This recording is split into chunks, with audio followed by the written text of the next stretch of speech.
நல்ல மணக்க மணக்க இனிக்க இனிக்க ஒரு ஃப்ரூட் கேசரி. அதுக்கு என்னென்ன தேவைன்னு பார்த்துக்கலாம். அதுக்கப்புறம் அது எப்படி பண்ணுறதுன்னு பார்க்கலாம். பழ கேசரி செய்ய தேவையான பொருட்கள்: வாழைப்பழம், மாம்பழம், ஆப்பிள், பழங்களின் கலவை 1 கப், பாம்பே ரவை 1 கப், சர்க்கரை 2 கப், நெய் தேவையான அளவு, பைனாப்பிள் எசன்ஸ் சில துளிகள், மஞ்சள் தூள் 1/4 டீஸ்பூன், எண்ணெய் 2 டேபிள் ஸ்பூன். இப்போ இந்த ஃப்ரூட் கேசரிக்கு தேவையான பொருள்லாம் பார்த்தோம் இல்லையா? நிறைய பேர் யோசிப்பீங்க அதில் ஏலக்காய் இல்லை, முந்திரி இல்லை, ஃப்ரூட் கேசரின்னு சொல்கிறாங்க. கேசரினா முந்திரி பருப்பு.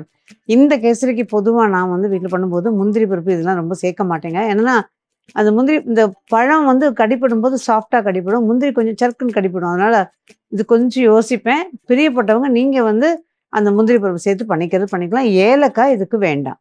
நம்ம வந்து பைனாப்பிள் எசன்ஸை சேர்க்க போகிறேன். இன்னொன்று, பைனாப்பிள் இருந்தது கிடச்சிதுன்னா, நல்ல இனிப்பாக இருக்கிற பைனாப்பிள் இருந்ததுன்னா அந்த பைனாப்பிளை வாங்கி பொடி பொடியாக கட் பண்ணி இதோட சேர்த்துக்கலாம். அதே மாதிரி கொஞ்சத்தை அரைச்சி ஜூஸ் எடுத்து சேர்த்துக்கலாம். பட் இப்போ கிடைக்கிற பைனாப்பிள்லாம் கொஞ்சம் நல்ல புளிப்பு இருக்கிறதுனால நான் பைனாப்பிள் எசன்ஸ் சேர்த்துக்கிறேன். ஆனால் பழங்கள் வந்து இன்றைக்கி ஆப்பிள், வாழைப்பழம், அதோட கூட மாம்பழம் சேர்த்துருக்கேன் சீசனுங்கிறதுனால. இதுவே வந்து நீங்கள் மேற்கொண்டு சேர்க்கணும் அப்படின்னா கொஞ்சம் திராட்சை சேர்த்துக்கலாம். கொய்யா பழத்தில் உள்ள அந்த விதை பகுதியை எடுத்துட்டு அதையும் அப்படியே நறுக்கி கட் பண்ணி அந்த மாதிரி சேர்த்துக்கலாம். ஸோ பழங்கள் வந்து நம்மளோட இஷ்டம். பேரிக்காயெல்லாம் கிடச்சதுனாலும் சேர்த்துக்கலாம். இன்றைக்கி இந்த 3 சேர்த்தா நல்லா இருக்குங்கிறதுனால நான் 3 சேர்க்குறேன்.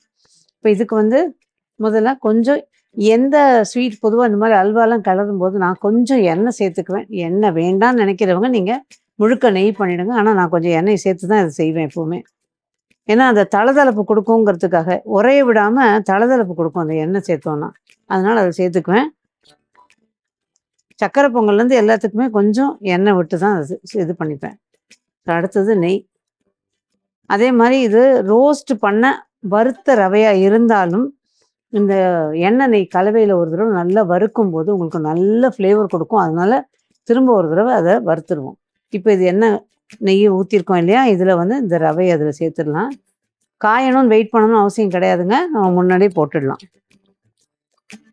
கொஞ்சம் வறுத்துக்கணும். லாஸ்ட்லேயும் கொஞ்சம் நெய் ஊற்றிப்போம்.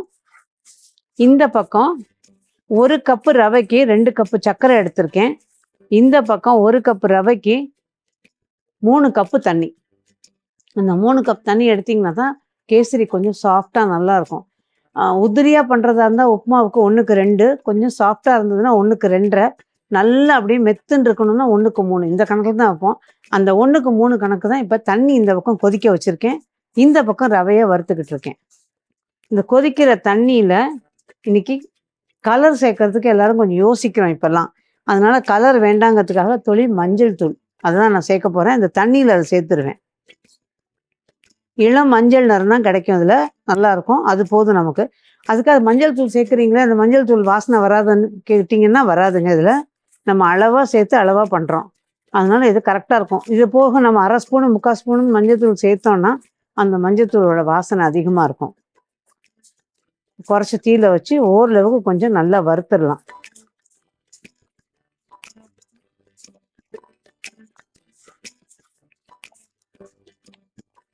இன்னைக்கு பழங்கள் நல்ல இனிப்பாக இருக்கிறதுனால இந்த பழத்தை நான் அப்படியே சேர்க்க போகிறேன். கடைசியாக கொஞ்சம் இனிப்புலாம் கொஞ்சம் கம்மியாக இருக்க மாம்பழமோ மற்றதாக இருந்ததுன்னா ஒரு துளி சர்க்கரையை அதில் போட்டு கலந்து பெசரி வச்சுடுங்க. அதுக்கப்புறம் லாஸ்ட்டில் சேர்த்துக்கலாம். இந்த புதுசாக பண்ணுறவங்களா இருந்தால் ஒரு விஷயம், இது உப்புமாவுக்காகட்டும் கேசரிக்காகட்டும் 2த்துக்குமே பொருந்தும். தண்ணி நல்லா கொதிக்கணும், இந்த சூடு நல்லா இருக்கணும். இந்த ரவையில் இது 2ம் நல்லா இருந்தால் தான் டெக்ஸ்சர் நல்லா கிடைக்கும். அதனால எப்பவுமே ரவை வறுக்கிற சூடும் நல்லா இருக்கணும், தண்ணியும் நல்லா தளதளன்னு கொதிக்கணும். அது பாருங்கள் கொதிக்குது பாருங்கள். இப்போ தீயை குறைச்சிருந்தேன், இப்போ தீயை கூட்டிட்டு இதை சேர்க்க போகிறோம். இந்த பக்கம் அடுப்பு ஆஃப் பண்ணிடலாம். இதை சேர்த்துறேன். இதில்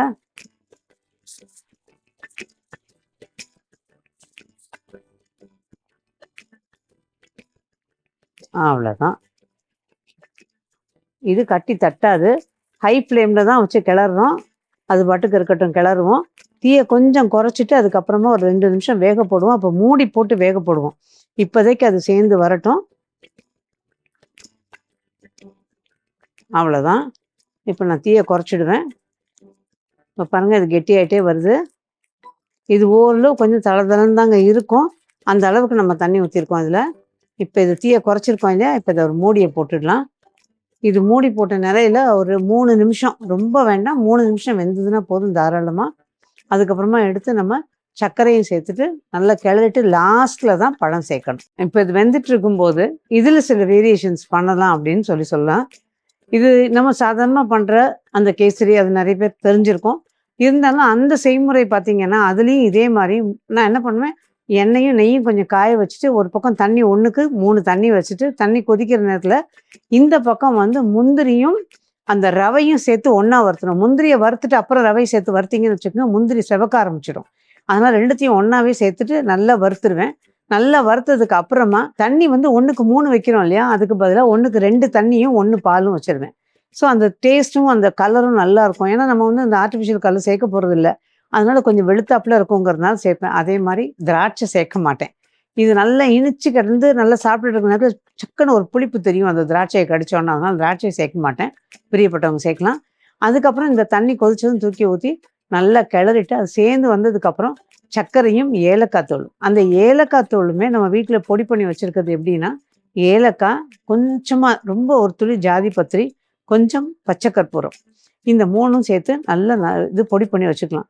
அது இந்த வாசனை பிடிக்கும்னா 2 3 கிராம்பு, இது லவங்கம்னு சொல்கிறோம் இல்லையா, அதையும் சேர்த்து இதோட பொடி பண்ணி வச்சுக்கிட்டிங்கன்னா நீங்கள் தூவுற பாயசம் அது இதுன்னு எல்லாத்துக்குமே அந்த வாசனை நல்லாயிருக்கும்.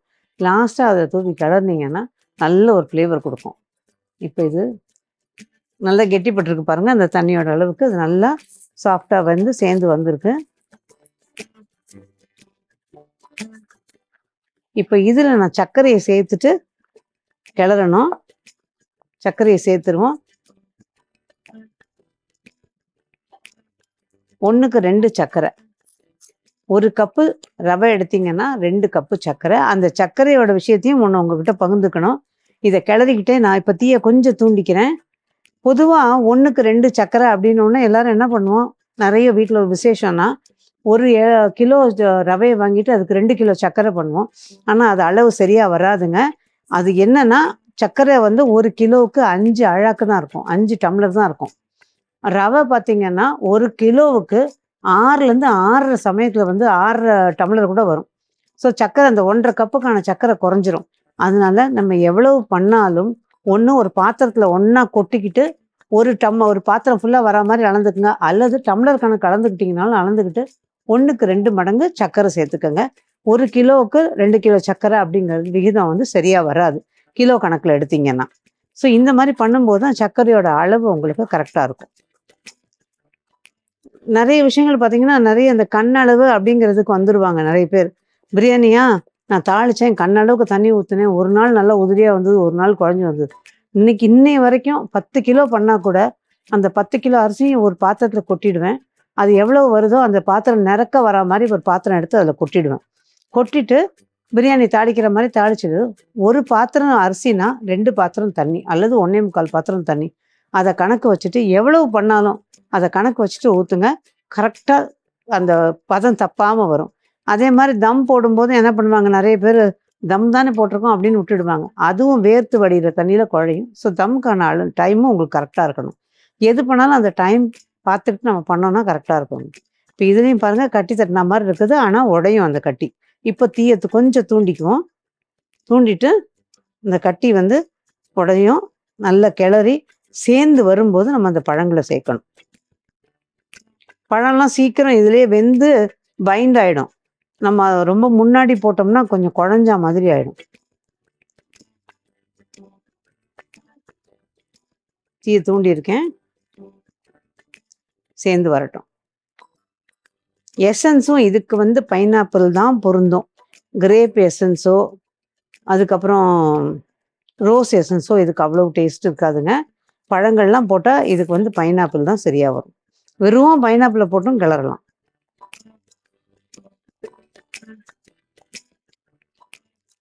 திராட்சை போட்டு சமீபத்தில் ஒரு ஹோட்டலில் சாப்பிட்டேன்.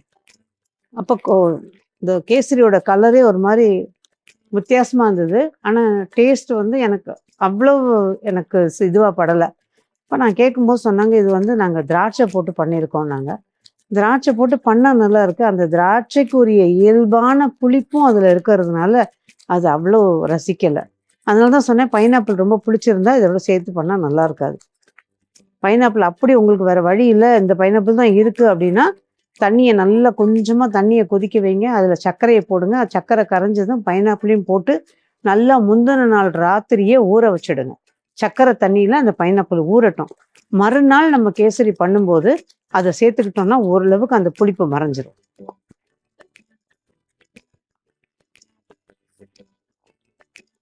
இப்போ அந்த எசன்ஸை சேர்த்துக்கலாம். இதில்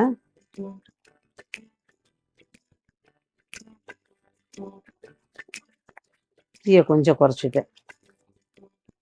இப்போ பழங்கள் அதில் சேர்த்துடலாம். எப்போ பண்ணுறீங்களோ அந்த நேரத்துக்கு அந்த பழங்களை வெட்டுங்க, இல்லைன்னா கருத்து போகும்.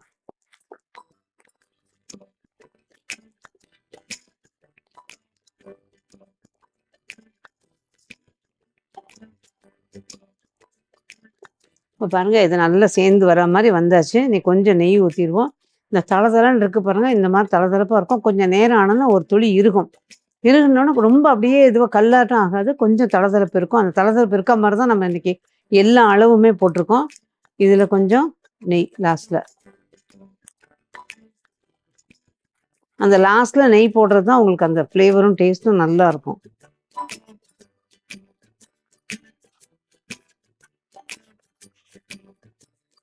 அவ்வளோதான். இப்போ இது ரெடி ஆயிடுச்சு. இதில் இன்னும் ஒரே ஒரு வேரியேஷன் மட்டும் சொல்லிவிட்டு இதை எடுத்து வைக்கிறேன். இன்றைக்கி நம்ம பண்ணியிருக்கிறது ஃப்ரூட் கேசரி. இதுவே ஃப்ரூட் அண்ட் நட் கேசரி பண்ணுறீங்க அப்படின்னா அதுக்கு வந்து முந்திரி பருப்பு, பாதாம் இதெல்லாம் நம்ம ப்ரிப்பேர்டாக இருப்போம். கொஞ்சம் வெள்ளரி விதை, முந்திரி பருப்பு பாதாம்லாம் பொடியாக கட் பண்ணிவிட்டு நல்லா வறுத்து எடுத்துக்கணும். அதோட கூட வெள்ளரி விதை வறுக்காமல் வச்சுக்கணும். வெள்ளரி விதை வறுத்திங்கன்னா நல்லா பொரிஞ்சு போயிடும். அதனால் படப்படன்னு பொரிஞ்சு வெளியில் தான் கொட்டும். அதனால் இது ரெண்டை மட்டும் நல்லா வறுத்து எடுத்துக்கிட்டு இது மூணுத்தையும் ஒன்றா வச்சுக்கோங்க. அப்புறம் லாஸ்ட்டில் நம்ம வந்து இந்த ரவையை வறுக்கிற போது வேணால் கொட்டி வறுத்துக்கலாம். பட் அது பார்த்திங்கன்னா சாஃப்டாக ஒரு கடி வரும், நறுக்குன்னு ஒரு கடி வரும், மாற்றி மாற்றி கிடைக்கும். அது ஒரு மாதிரி பிடிச்சவங்களுக்கு நல்லாவே இருக்கும், அதுவும் நல்லாயிருக்கும் உங்களுக்கு. ஸோ இதை ரெடி ஆயாச்சு. இப்போ இதை பிளேட்டிங் பண்ணிடலாம். யோசிப்பீங்க எல்லாம், என்ன இது இப்படி இப்படி ஒட்டுற மாதிரி பிசு பிசுன்னு இருக்கேன்னு. சாப்பிட்டு பார்த்தீங்கன்னா தெரியும், ஆற ஆற இன்னும் கொஞ்சம் நல்லா இறுகி நல்லாவே இருக்கும். நம்ம அந்த அளவுக்கு எல்லாம் போட்டிருக்கோம். ஒரு முக்கியமான விஷயம் தோணுது, அதை சொல்லணும். அதுவும் பிகினர்ஸாக இருந்தீங்கன்னா, ஏன்னா நான் ஆரம்பத்தில் செஞ்ச ஒரு தவறு அதுதான். உப்புமா பண்ணும்போது நான் ஏற்கனவே சொன்னேன் இல்லையா, இதுவும் நல்ல சுட சுட இருக்கணும். வெங்காயம்லாம் வதக்குறீங்கன்னு வச்சுக்கோங்க உப்புமாவுக்கு, ரவையும் கொட்டி நல்லா வறுத்தணும். இது வந்து கேசரிக்கும் பொருந்தும். இந்த பக்கம் தண்ணியும் கொதிக்கணும், இந்த பக்கம் ரவையும் நல்ல சூடாக இருக்கணும். இது ரெண்டும் சேரும்போது தான் வந்து உங்களுக்கு அந்த பிசு பிசுப்பு இல்லாமல் நல்ல உதிரியாவோ இல்லை சாஃப்டாவோ எப்படி நீங்கள் தனி அளவு வைக்கிறீங்களோ அதுக்கு தகுந்தாப்புல கேசரி ஆகட்டும் உப்புமாவாகட்டும் கிடைக்கும். ஸோ இது ரெண்டும் சூடாக இருக்கணுங்கிறத மட்டும் மறக்கக்கூடாது. ஏன்னா முதல்ல நான் பண்ணும்போது அப்படியே எவ்வளவு எண்ணெய் ஊற்றினாலும் அந்த பிசு பிசுப்பு போகலை. அப்புறம் தான் சொல்லி கொடுத்தாங்க, இல்லை அப்படி வறுக்கக்கூடாது, இந்த தண்ணியை வறுக்காமல் ஊற்றக்கூடாது அப்படின்னு. ஸோ இது என் மனசில் பட்ட ஒரு விஷயம். பிகினர்ஸாக இருந்தால் யூஸ்ஃபுல்லாக இருக்கும்னு நினைக்கிறேன். இந்த கேசரியை